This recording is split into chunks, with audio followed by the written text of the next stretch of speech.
উঠতে ডরেছি। চুপচাপ থাকবে না তুমি? বসি বেলা ওদিকে যেও না বলছি বারবার। দাদা এখানে চুপচাপ বলো, বসি ফেলবে। ওগুলো দুষ্টু মেয়ে, ওগুলো ডাকলে যেতে হবে। এই শুনছেন? আমাকে? হ্যাঁ আপনাকে। আচ্ছা কেন? আমরা প্রতিদিন এই ঘাটে স্নান করি, আপনাদেরকে দেখি না। আচ্ছা তাই বলছিলাম আপনারা এই ঘাট ছাড়ুন, এই ঘাটে আমরা স্নান করব। বললেই হলো। তুমি প্রত্যেকদিন এই ঘাটে আসো, তাতে কোনো সমস্যা নেই। কিছু বলছি, আজকে এই ঘাটে সর্বপ্রথম আমরা এসেছি। যতক্ষণ পর্যন্ত হ্যালো একটা বড় মা। কেরা আবার কি হলো? হ্যাঁ কি হয়েছে? কিসের হবে? বিয়ার মাকে। কি হয়েছে?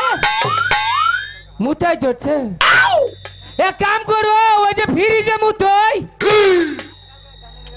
ওটা আমাদের ঠান্ডা নাকি। তাইলে এক কাম করো, ওই যে কালকে যে দই খেলাম 25 কেজি দই, মধ্যে দই ডুবে দই।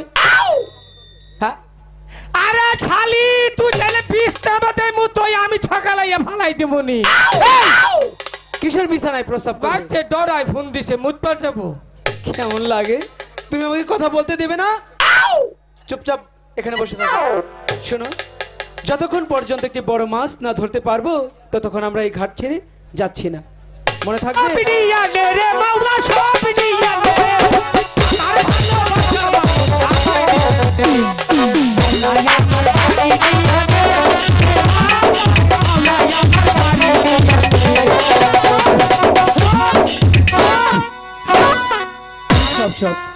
এই কথা বলতে দেবে না?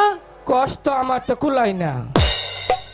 শোনো, এই ঘাট থেকে আমরা যাব না, যাব না, যাব না। এই ঘাট ছাড়ুন না। বলছি তো জনদা, শোনো, ওই মেয়েরা বলে এই ঘাটে স্নান করবে। আমি বলেছি যতক্ষণ পর্যন্ত মাছ না ধরতে পারবো ততক্ষণ আমরা যাব না। দেখি কি করে স্নান করে। আচ্ছা এই ঘাট ছাড়বেন না? না। আমিও দেখবো আপনি এই ঘাটে কি করে থাকেন। আমিও দেখবো এই ঘাটে তুমি কি করে স্নান করো। ঠিক আছে, আপনি দেখে নিয়ে। ঠিক আছে। হাই গো ওই দিক সেই